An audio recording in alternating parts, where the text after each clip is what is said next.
c'est la guitare O. Donc ça, c'est le modèle O2, puisqu'au début, on avait fait un modèle O1 qui avait été exposé à la Paris Design Week en 2011. Puis ça, c'est un autre modèle. Vous voyez, la table, au lieu d'être archée, vous voyez, elle est plate. Donc, dans le terme anglophone, on dit flat top. Ça se la pète encore un peu. Donc je vais vous montrer que ça sonne bien.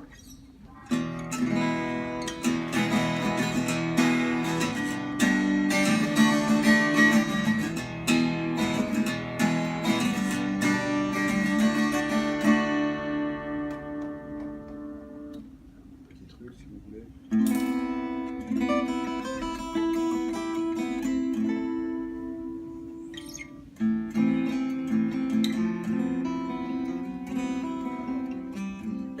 Je joue forcément sur le son, c'est une bonne question. C'est un peu comme dans une recette de cuisine. Si tu mets des bonnes carottes, tu auras un bon goût. Si tu mets des mauvaises carottes, tu auras un goût de carotte, mais ce ne sera pas exceptionnel. Si tu mets du sel, si tu en mets un petit peu, c'est sympa, ça rehausse. Si tu en mets trop, c'est trop salé. En lutherie, c'est pareil. Tous les ingrédients qui font un instrument vont avoir un impact sur son son et sur la sensation qu'on va avoir quand on le joue. Par exemple, pour parler d'une chose très simple, cette baguette est en épicéa. J'ai fait plein d'essais sur les baguettes. J'ai essayé avec du bambou, j'ai essayé avec de l'érable, j'ai essayé avec du noyer. Et en fait, je suis venu à l'épicéa parce que c'est ce qu'il y a de plus léger. Et vu que j'ai qu'une seule corde, c'est ce qui bouge. La notion de fausse note ou de bonne note passe à la trappe. Parce que là, on ne se rend pas compte, mais on peut bouger beaucoup d'octaves en très peu de temps. J'ai rencontré un ingénieur du son qui habitait à Monistrol. Son grand-père était ébéniste. Il avait des arbres qui séchaient depuis des années dans le garage. Donc j'en ai récupéré 3-4 plateaux. J'en ai plus d'ailleurs. Et je vais vous montrer le même instrument.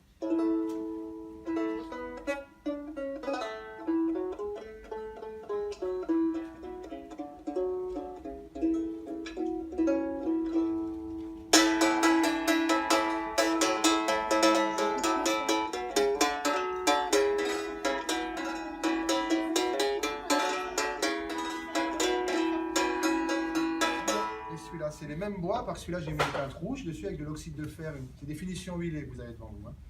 Et c'est de l'acacia d'Ardèche. Voilà. Donc on peut utiliser des bois qui seraient dits pas nobles, mais avec des choses qui sont... Enfin c'est pareil, on a plein d'a priori. La noblesse des choses, c'est ce qu'on fait avec les choses. C'est comment on transforme la matière.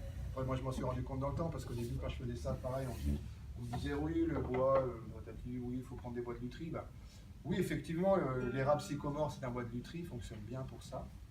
Il a effectivement des compétences mécaniques et acoustiques qui font qu'il va très bien pour les bois de structure, pour les éclisses et pour les fonds.